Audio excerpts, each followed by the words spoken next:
Today we're going to talk about passing finish, specifically common coaching myths and how we see this technique slightly different.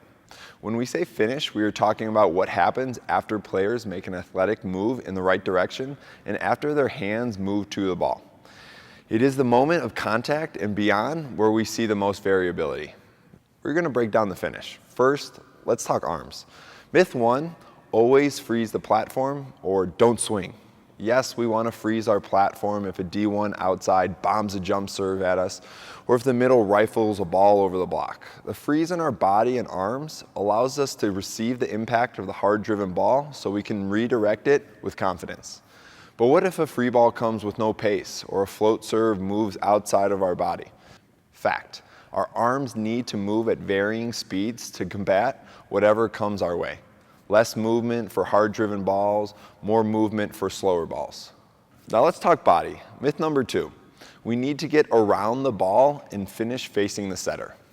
Yes, we should start facing the attacker or server, but the game is evolving and speeding up too much for us to actually move our body a lot. So fact, we want to move our hips to face, then stay.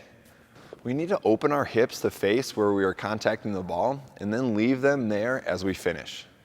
We don't want to leave our hips facing the target and just move our arms. And we don't want to start facing, then rotate our hips toward the target. The game is too fast and our arms are fully capable of creating angles to move the ball to where it needs to go. Now let's talk legs. Myth number 3, we pass with our legs. This is where we'll probably get the most objections. But this is very important. At the younger ages of 10 and 12, this might be the case. We might want to pass with our legs.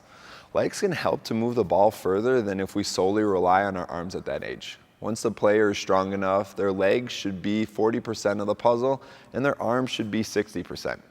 What we mean by that is that our legs get us to the ball's path, get us strong and balanced, but then our shoulders and platform take over.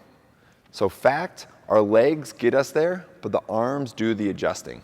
We can't rely on the large muscles in our legs to make the precision moves that your arms and shoulders are made for. Finally, let's talk platform.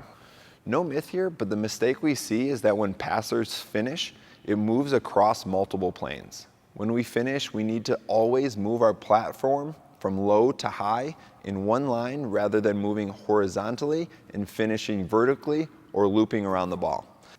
If we're cushioning from a hard attack, still think about moving from low to high in one plane, but with less tension in the elbows. The ball knows angles and there's always an angle. If your shoulders are flat, the ball will drift or fade past the setting target. Instead, dropping our shoulders slightly will change the path of the ball to hang in front of the setting target. To visualize this, imagine you're holding a big cone or bowl. We are aiming the opening of the cone to our target. Your platform should be moving more up than out. Challenge yourself to think deeper. Understand the path of the ball and how it felt when you passed. There are always exceptions to the game, and it's up to you to understand what they are and find what works in each scenario. Happy passing.